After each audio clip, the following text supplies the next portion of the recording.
chasing wind all over the world has put me in a lot of different places and learn a lot about different kinds of weather and wind, and that all applies to kites. It's very important. Put yourself in a little bubble and design for one area and not really have a really good idea of what's going on in the world. So I think that's kind of important for the RPM, is all the kites actually, that they work well everywhere. There's places that are pretty fun and decent, but there's a lot of places that aren't so good. But they bring out all the bad qualities in kites. You know, the things that you need to really address. With some of this knowledge, it helps kites evolve. The evolution of the RPM started, that kite started probably in 2006.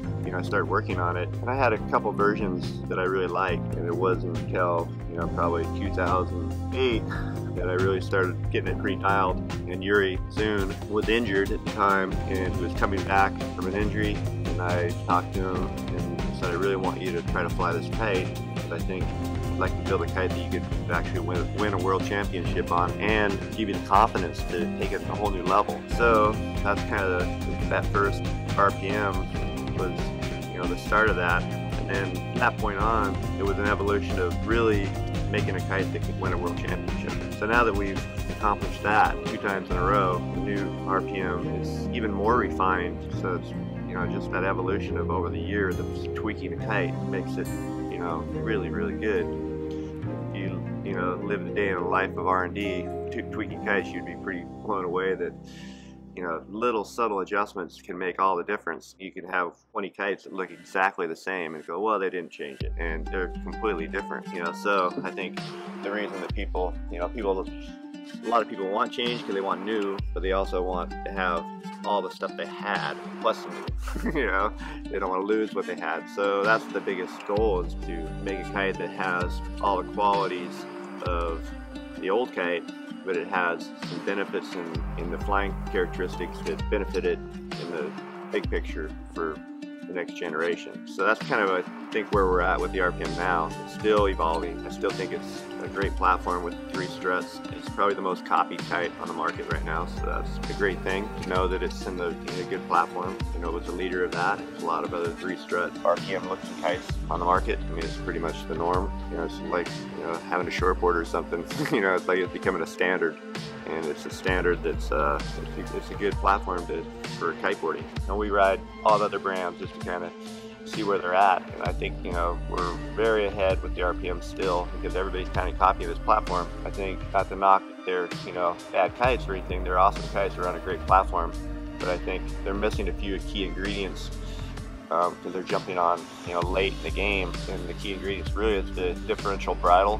That was the magic discovery that we found on the early kite through all the testing, was that bridle system turned it on. If you have too many pulleys at the front of your kite or pulleys at the rear, you have less and less input going directly from you to your hands. And that's why a sea kite is just 4 connections straight to your bar, the most raw connection. I mean, that's kind of what slingshot kites are known for, is their feel and preciseness, and their build, of course.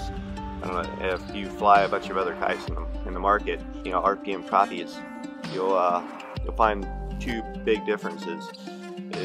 Slingshot RPM is very precise, and it has very intuitive feel at the bar, so you know where that kite is all the time. It's all at your fingertips. It's just the strange thing is when the canopy flexes, split strut loads up, it flattens the canopy, but actually the canopy is breathing, it has tension, and gives you this intuitive, subtle feel, but just gives you this feel of, wow, the kite does what I want. It's just like you feel like you know what the kite's doing at all times. I think that it's just been, evolution of a really great platform that's, finally kind of at its peak, but it's not a platform that you're going to abandon for new. There's nothing that can beat it in its category. So that's our job now, is, okay, what can beat the RPM in its performance? And right now, I don't see anything that can. I think it's a great kite, and it's going to be a great kite until we build a better one.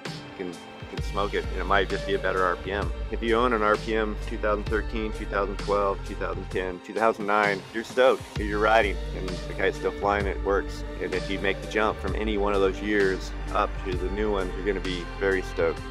The evolution continues